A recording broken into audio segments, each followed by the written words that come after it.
नमस्कार, सनातन विचार में आपका स्वागत है। अगर आपने चैनल सब्सक्राइब नहीं किया तो प्लीज़ सब्सक्राइब करें, वीडियो को लाइक करें, शेयर करें, कमेंट्स करें। आज जिस पुस्तक पर हम चर्चा कर रहे हैं वह खेमराज श्री कृष्णदास प्रकाशन बम्बई द्वारा प्रकाशित धर्म सिंधु है, हिंदी टीका सहित। यह एक निबंध ग्रंथ है जिसकी रचना श्री काशीनाथ उपाध्याय जी ने की है और जो इसमें हिंदी टीका है, अनुवाद है, वह श्री मिहिर चंद्र जी ने की है। हार्ड बाउंड पुस्तक है ये। यहाँ रचयिता का नाम धर्म सिंधु, जिन्हों अनुवादक हैं उनका नाम दिया गया है। ये खेमराज श्री कृष्णदास, वेंकटेश्वर प्रेस, मुंबई। पुस्तक में कोई बहुत विशेष भूमिका नहीं दी गई है, आधे पृष्ठ की छोटी सी भूमिका दी गई है। तो पुस्तक और लेखक के बारे में जानकारी के लिए पहले हम गीता प्रेस की कल्याण का विशेषांक है धर्मशास्त्र अंक। इस पर चैनल पर वीडियो पहले से उपलब्ध है। इस पुस्तक पर ये आपको कर्मकांड वाली प्लेलिस्ट में और कल्याण विशेषांक वाली प्लेलिस्ट में, दोनों जगह ही मिल जाएगी पुस्तक। वहाँ से आप देख सकते हैं वो वीडियो। अगर आपने नहीं देखी है तो यहाँ से पहले कुछ जानकारी प्राप्त कर लेते हैं धर्म सिंधु के बारे में। धर्म सिंधु या धर्म सिंधु सार, ये दो नामों से पुस्तक जानी जाती है। निबंधकारों की परंपरा में पंडित काशीनाथ उपाध्याय का नाम अति आदर से लिया जाता है। इन्होंने धर्म सिंधु या धर्म सिंधु सार नामक एक ग्रंथ की रचना की। इसका वैशिष्ट्य यह है कि अन्य निबंध ग्रंथों में जैसे धर्म सूत्रों, स्मृतियों तथा पुराण इतिहास साहित्य से एक विषय जैसे दान आदि को लेकर उनके वचनों का एकत्र संग्रह कर दिया गया है, अपना मत या निर्णय विशेष रूप से स्पष्ट नहीं दिया गया है। वैसे इस ग्रंथ में नहीं किया गया है, बल्कि धर्मशास्त्रों के तत्त विषयों को अपनी भाषा में निर्णय के रूप में दे दिया गया है। इससे एक ही विषय के संबंध में संदेहात्मक कई विधि निषेधात्मक वाक्यों के निर्णय करने में जो कठिनाई होती है वह नहीं हो पाती, बल्कि बात स्पष्ट हो जाती है। इन्होंने यह स्पष्ट लिखा है कि मैंने सभी ग्रंथों को देखकर मूल वचनों को छोड़कर सुगमता की दृष्टि से अपनी भाषा में निर्णय लिखा है। इस दृष्टि से यह ग्रंथ विशेष लोकप्रिय हो गया। इस ग्रंथ का दक्षिण भारत ही नहीं अपितु उत्तर भारत में भी विशेष सम्मान है। पंडित काशीनाथ उपाध्याय दक्षिणात्य विद्वान हैं। ये कवि मोरोपंत के संबंधी थे। इनका समय 18वीं शती का उत्तरार्ध है। कवि मोरोपंत ने इनका जीवन चरित्र भी लिखा है। ये विट्ठल देव के परम भक्त थे। अपने ग्रंथ के आरंभ में ही इन्होंने भगवान विट्ठल देव की वंदना की है। पंडित काशीनाथ उपाध्याय संस्कृत के उद्भट विद्वान थे। उनकी ग्रंथ की काशीस्थ विद्वान मंडली ने भूरी भूरी प्रशंसा की है और आज भी यह ग्रंथ धर्मशास्त्रीय निर्णय के लिए विशेष लोकप्रिय है। यह ग्रंथ 3 परिच्छेदों में विभक्त है। अब ग्रंथ के बारे में यहाँ जानकारी मिल जा रही है। 3 इसमें परिच्छेद हैं, चैप्टर्स आप कह सकते हैं, और बड़े बड़े हैं तीनों परिच्छेद। प्रथम परिच्छेद में सामान्य रीति से काल का निर्णय, संक्रांति निर्णय, संक्रांति दान, मल मास का निर्णय, सिंहस्थ गुरु मीमांसा, व्रत उपवास निर्णय, प्रतिपदा आदि तीर्थ तिथि निर्णय, स्थालीपाक विचार, ग्रहण मीमांसा आदि विषय विवेचित हैं। द्वितीय परिच्छेद में सभी मासों के व्रत उपवासों के विशेष काल का विस्तार से निर्णय दिया गया है। और फिर तृतीय परिच्छेद जो है वो 2 भागों में विभक्त है, पूर्वार्ध और उत्तरार्ध। पूर्वार्ध में सभी संस्कारों की विधि, अहनिक कृत्य, अगन्याध्यान, देव प्रतिष्ठा, शांति पौष्टिक कर्म और नित्य नैमित्तिक कर्म के संपादन का विधान विवेचित है। उत्तरार्ध में विशेष रूप से श्राद्ध प्रकरण है, जिसमें श्राद्ध संबंधित, यानी कि तृतीय परिच्छेद के उत्तरार्ध में श्राद्ध प्रकरण है, जिसमें श्राद्ध संबंधित सभी बातें सरल भाषा में आ गई हैं। अंत में यति धर्म पर विचार किया गया है। इस प्रकार धर्म सिंधु सार अथवा धर्म सिंधु नामक इस ग्रंथ में प्रायः धर्मशास्त्रीय सभी विषयों का सार आ गया है। यहाँ कुछ और जानकारी मिलती है पुस्तक के बारे में। यह निर्णय सिंधु के संदर्भ में लिखा गया है और उसी के परिप्रेक्ष्य में धर्म सिंधु के बारे में भी चर्चा की है। निर्णय सिंधु पर चैनल पर पहले से वीडियो उपलब्ध है, चौखंबा द्वारा प्रकाशित, वो भी आप कर्मकांड वाली प्लेलिस्ट में देख सकते हैं। शीघ्र निर्णय के लिए उन्होंने नारायण भट्ट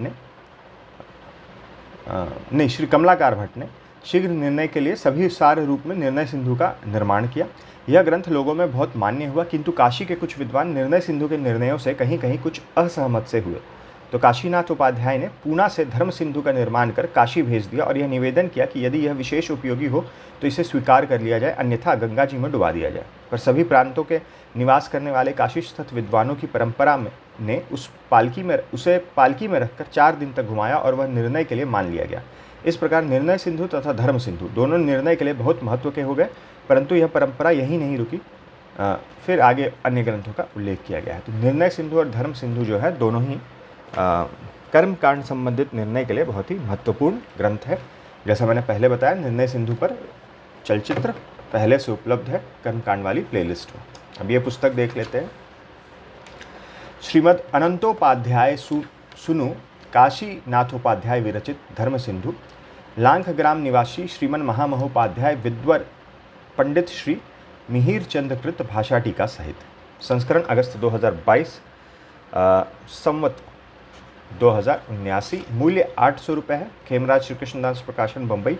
पुस्तक ऑनलाइन विभिन्न वेबसाइट पर उपलब्ध है।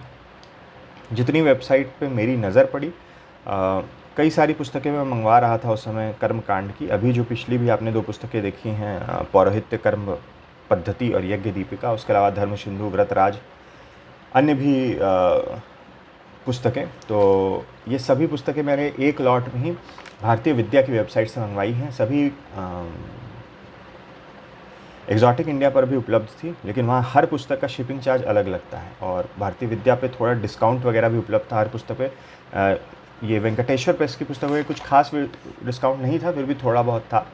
कुल मिला के मुझे करीब 1000 रुपये का फ़र्क पड़ रहा था अगर मैं सेम पुस्तक एग्जॉटिक से मंगवाता और सेम पुस्तक भारतीय विद्या से।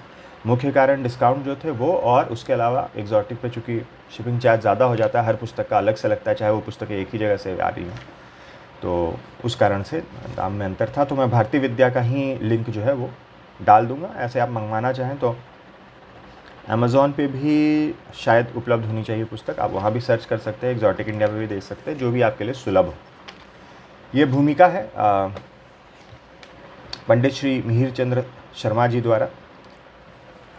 उसमें ये लिखते हैं, उन संस्कार, उपवास, व्रत, अहनिक कृत्य हो गया, मतलब जो दिनचर्या वाले कृत्य होते हैं, जैसे नित्य कर्म पूजा प्रकाश है इनकी गीता प्रेस द्वारा प्रकाशित, तो अहनिक कृत्य कुछ उस प्रकार के हो गए जैसे दिनचर्या वाले जो कृत्य होते हैं।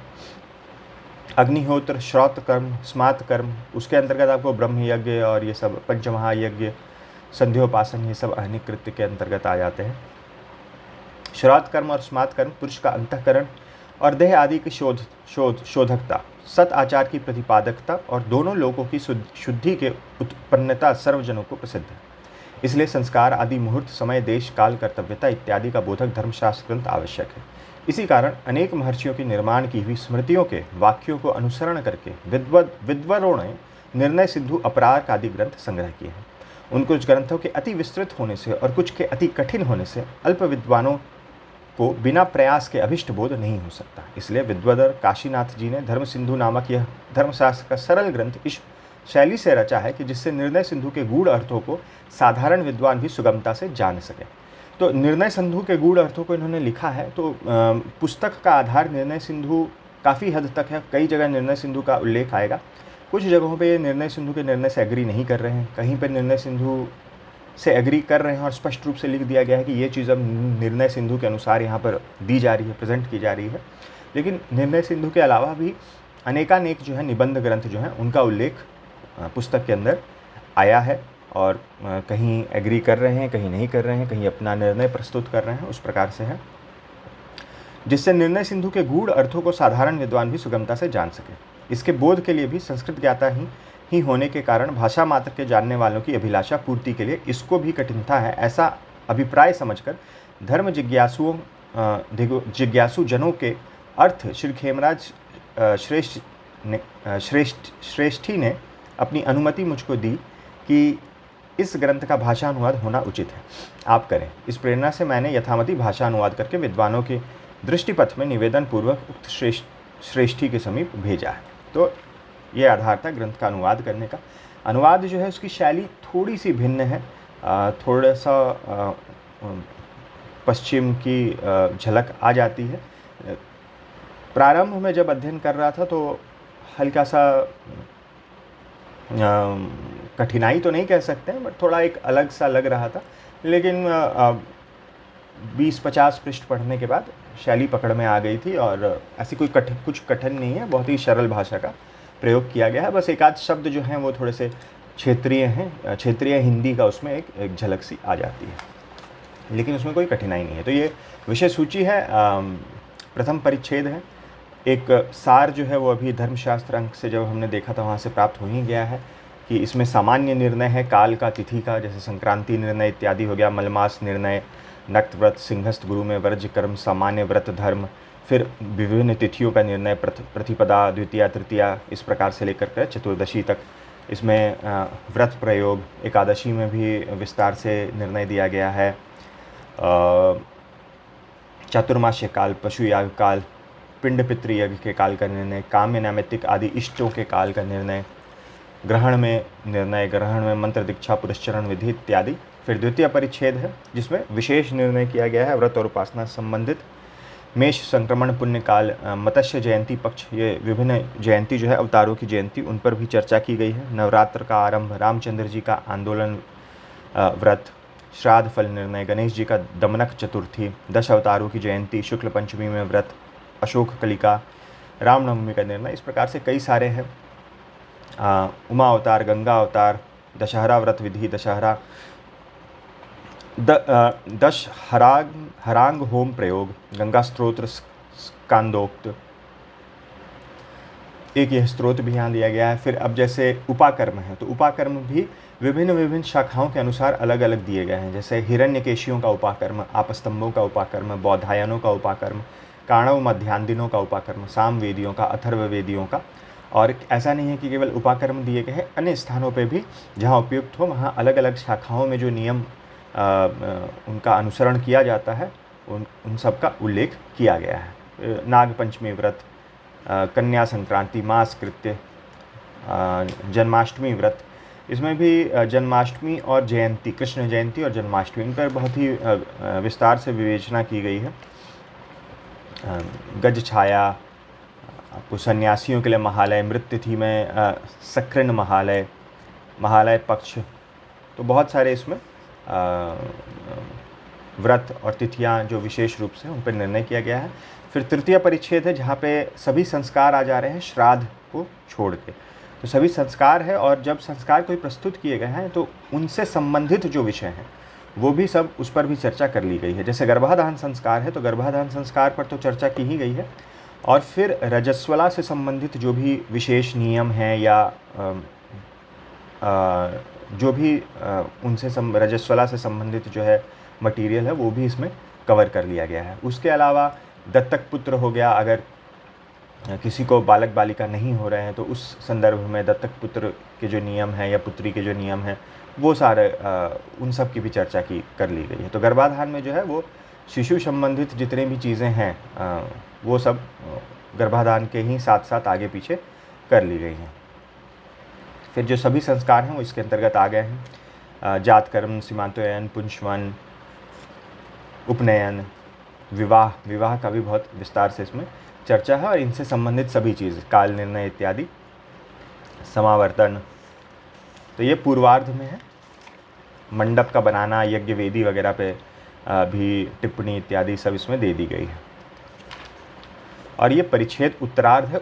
उत्तरार्ध करीब करीब पूर्णतः जो है वो श्राद्ध संबंधित विषय जो हैं उन पर चर्चा की गई है। विभिन्न प्रकार के श्राद्ध क्या होते हैं, श्राद्ध किस प्रकार से करना है, और श्राद्ध के हर प्रकार एक बिंदु से, दृष्टिकोण से श्राद्ध के ऊपर इसमें चर्चा की गई है। और यति धर्म विचार जो है वो अंत में उस पर भी कुछ प्रकाश डाला गया है।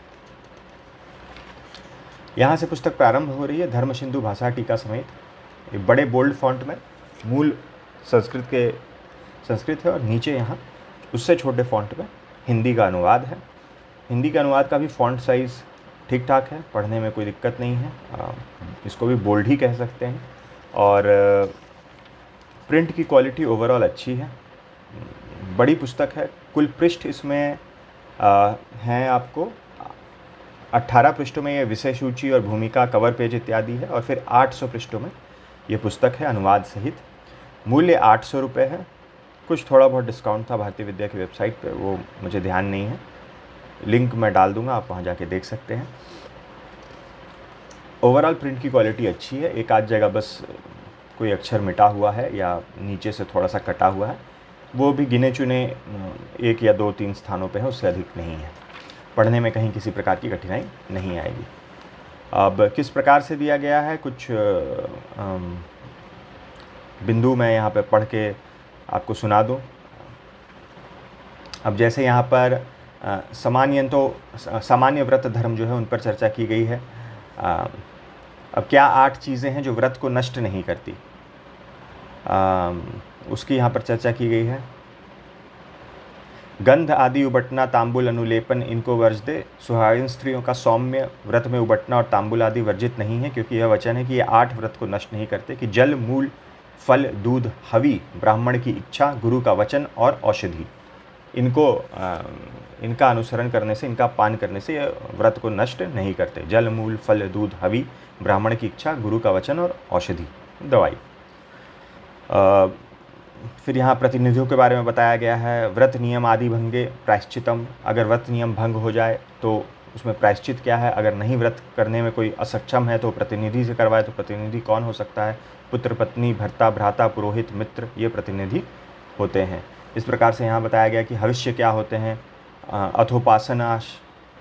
अथोपासनाशक आनी, इसमें व्रीहि, मूंग, जौ, तिल, कंगू, कलाय आदि धान्य, रक्त से भिन्न मूली, सूरण आदि कंद, सैंधव, समुद्र से ये लवण, गौ की दही, घी, दूध, पनस का फल, आम्रफल, नारियल, हरडे, पीपल, जीरा, सूठी, इमली, केला, लवली, आंवले, गुड़ से भिन्न इच्छु के विकार, ये सब तेल से भिन्न में पक हों तो भविष्य होते हैं। और गौ का तक और किंचित भैंस का घृत भी भविष्य है। तो ऐसे जो ये सारी चीज़ें जो है यहाँ पे बताई गई। अब जैसे ये काल निर्णय है कि किस घड़ी में कौन सी तिथि प्रारंभ हो रही है, उसका निर्णय किस प्रकार से किया जाए, तो यहाँ सारा कैलकुलेशन के साथ बताया हुआ है। हालांकि इसको समझना, भाषा सरल है, लेकिन कोई पाठक है जिसको एक्सपोजर अगर इस चीज़ का नहीं है तो समझना आसान नहीं होगा। लेकिन प्रारंभ करने के लिए ये भी एक अच्छा सोर्स है। उसके बाद अगर आप समझना चाहते हैं तो फिर अन्य पुस्तकों में भी कई जगह हर विधि नहीं समझाई गई है। बहुत जगह लिख दिया गया है कि अब ये जो पूजन विधि है ये दूसरे बहुत सारे पुस्तकों में दी गई है, आप वहाँ से रेफ़र कर लीजिए। कुछ पुस्तकें हैं जिनका नाम लेके कहा गया है कि ये चीज़ जो है कौस्तुभ में बताई गई है, तो आप कौस्तुभ से पढ़ लें। ये चीज़ जो है पुरुषार्थ चिंतामणि में बताई गई है, तो पुरुषार्थ चिंतामणि से पढ़ लें। ये विधि के बारे में दिया गया है या किसी नियम के बारे में दिया गया है। पुस्तक पढ़ने के दौरान इस प्रकार की जितनी पुस्तकें हैं उसके पीछे मैंने एक सूची लिख कर रखी हुई है, वो मैं आपको पढ़ के बता दूं कि किन किन, हो सकता है उसमें कुछ मिसिंग हो, कुछ छूट गए हों, लेकिन ज़्यादातर मैंने वहाँ पर नोट कर लिए हैं। अब जैसे एक एग्जाम्पल यहाँ है, समुद्र के स्नान का प्रयोग यानी कि विधि अन्य ग्रंथों से जानना। ये समुद्र स्नान है तो उसके आधार पर नियम बता दिए गए हैं। अब विधि जो है वो लिख दिया गया है कि कई ग्रंथों में ये दिया गया है, तो ये आप अन्य ग्रंथों में देख लें। यहाँ भी भविष्य के बारे में बताया गया है, जो वहाँ देखा था तो ये उसी पोर्शन का रिपीटिशन है थोड़ा सा यहाँ पर। अब यहाँ पर देखिए, हाँ, यहीं पे जन्माष्टमी और जयंती का बहुत विस्तार से निर्णय किया गया है कि दोनों व्रत करने हैं या एक का लोप हो जाता है। दर्भ बताया गया है, 10 प्रकार के दर्भ किस प्रकार के होते हैं। कुश, काश, जौ, दूब, उसीर, कुंद के पुष्प, गोधूम, धान और मुंज, ये बलवज सहित 10 दर्भ कहे गए हैं। अब यहाँ पर जैसे एक प्रकार का निर्णय किया गया है, निर्णय सिंधु को रेफर करते हुए कहा गया है, इस पद का तात्पर्य माधव ग्रंथ में नहीं है, यही है, कुछ अप्रमाण में नहीं। मतलब किसी चीज़ को लेकर बताया गया है कि इसका प्रमाण उपलब्ध नहीं है, तो ये कह रहे हैं कि वहाँ पर अर्थ केवल ये है कि ये माधव ग्रंथ में नहीं है, लेकिन इसका मतलब ये नहीं कि इसका कहीं प्रमाण ही नहीं है। इससे यह बात खंडित हुई कि माधव ग्रंथ में ना होने से अप्रमाणता होती है, क्योंकि ऐसा मानने में माधव आदि में जो नहीं लिखे ऐसे वाक्य और आचार बहुतों को अप्रमाणता हो जाएगी। और जहाँ की यानी यत्तु इस प्रकार यत पद को लिखकर और वचन का अनुवाद करके फिर वे अप्रमाण हैं। इस रीति से जो वचन दूषित किए हैं कि जैसे कि श्रवण द्वादशी प्रकरण में श्रवण में उत्तराषाढ़ा वेद के निषेध वाक्य, उनका तो सर्वथा अप्रमाण में ही तात्पर्य है। तो इस प्रकार से यहाँ पर निर्णय सिंधु संबंधित स्पष्टीकरण दिया गया। प्रथम ये द्वितीय परिच्छेद यहाँ समाप्त हो रहा है। यहाँ अंत में प्रथम परिच्छेद में ऐसी कोई इन्होंने टिप्पणी नहीं की है। तृतीय परिच्छेद के अंत में थोड़ा विस्तार से टिप्पणी है। यहाँ द्वितीय परिच्छेद के अंत में लिख रहे हैं, प्रथम परिच्छेद के विषय सामान्य रीति से निर्णय किया था, अब इस द्वितीय परिच्छेद में विशेष निर्णय किया है। बस इतना इन्होंने लिखा है। उसके अलावा हर परिच्छेद के अंत में ये तो एक कमेंट किया है, अनेक प्रकार के साधन और शास्त्रों को जो जानते हैं, बड़े बुद्धिमान और आलस्य से जो रहित हैं और जो पहले शास्त्रों से अपने कार्यों को कर लेते हैं, उनके लिए यह यत्न नहीं किया है, यानी कि यह ग्रंथ नहीं लिखा है। यह ग्रंथ मंदबुद्धि, आलसी, मूर्ख, जन धर्म के निर्णय को जानने की इच्छा करते हैं, उनकी अपेक्षा से ये शास्त्र रचा है। उत्तम ज्ञान को कराने वाला यह धर्म सिंधु सार नामक ग्रंथ है। तो अंदर में ग्रंथ का यहाँ पे नाम इन्होंने धर्म सिंधु सार दिया है। ये तृतीय परिच्छेद यहाँ से प्रारंभ हो रहा है, जिसमें मुख्यतः संस्कार जो हैं उन पर चर्चा की गई है।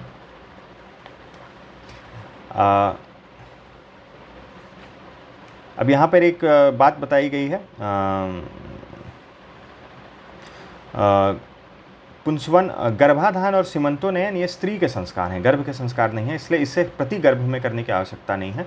और पुंसवन और अनवलोभन कर्म गर्भ के हैं, कि गर्भ के प्रति करने हैं, क्योंकि ये गर्भ के संस्कार हैं। तो पुंसवन और अनवलोभन हर बार जब भी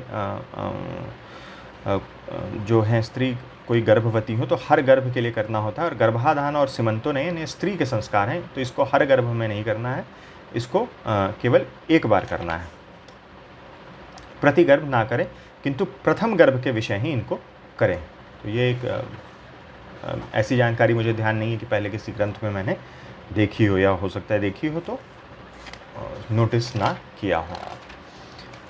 अब यहाँ पर सपिंडी को लेके बहुत विस्तार से चर्चा की गई कि सपिंडी कौन होते हैं और कौन सपिंड से सपिंडी नहीं होते हैं। तो यहाँ बहुत डिटेल से एग्जाम्पल के साथ दिया गया और टेबल भी बताया गया है कि कौन किस जनरेशन में है, माता के साइड से, पिता के साइड से, और कौन सपिंडी होगा, कौन सपिंडी नहीं होगा। मैंने पढ़ा, बहुत अधिक मोटा मोटी तो समझ में आ गया। जैसे कहते हैं कि 7 पिता के साइड से, और कहते हैं लेप की भागी प्रपितामह पिता आदि चौथी पीढ़ी पर जो हो, पिंड के ग्रहण करने वाले पिता आदि 3, और इनसे पड़ बाबा के पिता, बाबा पड़ बाबा ये 6, और 7वां पिंड के दान करने वाले, इन 7 मनुष्यों में सपिंडता होती है।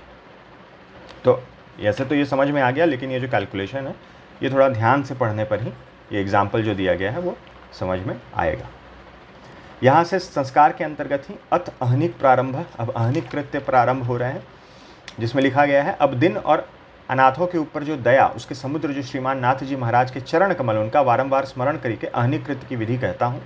प्रथम कहा जो बह वृचों का प्रकार है उसको यजुर्वेदी भी ग्रहण करें। अब ये जैसे शाखा के अनुसार बता रहे हैं, यदि अपने सूत्र में कहा कोई विशेष बाधक ना हो तो ब्रह्म मुहूर्त में उठकर श्री विष्णु का स्मरण करके और गजेंद्र मोक्ष आदि को पढ़कर देवता आदि का स्मरण करें। समुद्र है वस्त्र जिसके, पर्वत है स्तन मंडल जिसके, ऐसे ही देवी है विष्णु की पत्नी भूमि, आपको नमस्कार है, मेरे चरणों के स्पर्श को क्षमा करो। तो इस प्रकार से प्रातःकाल उठ के जो मंत्रोच्चारण करना है, और फिर आचमन की विधि और मूत्र पुरुषोत्सर्गादि विधि, सब नहाना धोना सब कैसे क्या करना है, शौच किस प्रकार से करना है, सब वो अहनिक क्रम जो है वह बताया गया है।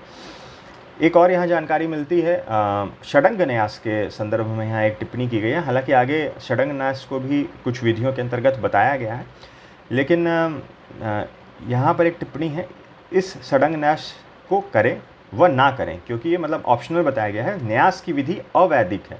यह हालांकि हम जितने भी ग्रंथ पढ़ते हैं उसमें सब में षडंग न्यास कई ग्रंथों में दिया रहता है, जब भी कोई मंत्र अनुष्ठान करना रहता है। न्यास की विधि अवैदिक है, यह गृह परिशिष्ट में स्पष्ट है। इससे अक्षरन्यास, पदन्यास, पादन्यास आदिकों का और मुद्रा आदि की विधि को और शाप विमोचन आदि की विधि को तांत्रिक होने से अवैदिकता, इससे आवश्यकता नहीं है जानना। मतलब ये कंपलसरी नहीं है, अगर आपको करना हो तो आप कर सकते हैं। तृतीय परिच्छेद का उत्तरार्ध यहाँ पे समाप्त हुआ है, और यहाँ भी एक तरह से अंत में इन्होंने समरी दी है एक अपनी ओर से। इस प्रकार गर्भाधान से विवाह पर्यंत ये सब संस्कारों का सपरिकर सांगोपांग निर्णय इस तीसरे परिच्छेद के पूर्वार्ध में किया। फिर अहनिक आचार, फिर आधान आदि प्रकीर्ण पदार्थ शांतिक पौष्टिक हैं मुख्य, जिनमें ऐसे नित्य नैमित्तिक कर्म भी कहे। पहले 2 परिच्छेदों के विषय सामान्य और विशेष रूप से काल का वर्णन किया, और उनकी संग ही तिथि मास आदि में शास्त्रोक्त कर्म कहे, और नाना पापों के प्रायश्चित व्यवहार का विस्तार भी कहा। उपदान, महादान आदि की विधि मयुख आदि में कही है, और अंगों सहित श्राद्ध विधि और असौच में अंत्य संस्कार ये तीसरे परिच्छेद के उत्तरखंड में आगे कहेंगे। तो ये उत्तरखंड यहाँ से प्रारंभ हो रहा है तृतीय परिच्छेद का। एक ये यहाँ पर छोटा सा प्रिंटिंग का है जहाँ पे ये शब्द उड़ गया है। ये शब्द भी मुझे नहीं समझ में आया कि ये यहाँ क्या होना चाहिए। यह यह संस्कार का समय समाप्त हुआ और ये हालांकि ये कोई बहुत बड़ी त्रुटि नहीं है, बस ऐसा एक ही स्थान पे है, फिर एक आध जगह हल्का कटा छटा है, उससे कोई ऐसा मेजर इशू नहीं है। पृष्ठ संख्या 798 पर श्री पांडुरंगा अर्पणमस्तु उन अनंत उपाध्याय के पुत्र विद्वान काशीनाथ ने इस धर्मशास्त्र सिंधुसार ग्रंथ को रचा है। 798 पर समाप्त हो रहा है। फिर यहाँ खेमराज श्री कृष्णदास द्वारा प्रकाशित कुछ पुस्तकों की सूची दी गई है और उनका हल्का सा विवरण दिया गया है। मनुस्मृति, याज्ञवल्क्य स्मृति, बृहत्पराशर स्मृति, अष्टादश स्मृति, जय सिंह कल्पद्रुम, ये भी एक निबंध ग्रंथ है। निर्णयामृत, धर्म सिंधु मूल, धर्म प्रदीप, विवादान वसेतु, विवाद चिंतामणि, प्रायश्चित निर्णय, शांति मयूख, प्रतिष्ठा मयूख, ये भी सब निबंध ग्रंथ हैं। क्षौर निर्णय, असौच निर्णय मूल, शुद्धि विवेक इत्यादि इत्यादि। अब ये ग्रंथ बता दूं जिनका इनमें उल्लेख है। निर्णय सिंधु तो है ही, कई जगह संपूर्ण ग्रंथ में है, और निर्णय सिंधु है तो चूँकि निर्णय सिंधु में हेमाद्री और माधव ये दोनों ग्रंथ आते हैं, तो इसमें भी फिर हेमाद्री और माधव का कई 7 जगह उल्लेख आ जाता है, क्योंकि निर्णय सिंधु के जो मुख्य आधार हैं उनको आप माधव और हेमाद्री ग्रंथ समझ सकते हैं। निर्णय सिंधु वाली वीडियो जब आप देखेंगे तो वहाँ से आपको स्पष्ट हो जाएगा मैं क्या कह रहा हूँ। उसके अलावा जो ग्रंथ सबसे ज़्यादा कोट किए गए हैं पुस्तक में के शुरुआती पोर्शंस में, वो है कौस्तुभ और पुरुषार्थ चिंतामणि, और बाद में फिर स्मृति अर्थसार भी कई बार का रेफरेंस आया है। तो कौस्तुभ, पुरुषार्थ चिंतामणि और स्मृति अर्थसार का निर्णय सिंधु, माधव, हेमाद्री के बाद इनका कई बार रेफरेंस आया है। उसके अलावा काल तत्व निर्णय, काल तत्व विवेचन, काल तत्व से सही संबंधित नाम से एक आध और ग्रंथ है। श्राद्ध सागर, रामार्चन चंद्रिका, प्रयोग रत्न, प्रयोग सार, यंत्र मयूख, शांति मयूख जो मयूख वाले ग्रंथ हैं, शांति कमलाकार, मुहूर्त मार्तंड, मुहूर्त चिंतामणि पर भी कर्मकांड वाली प्लेलिस्ट में वीडियो उपलब्ध है।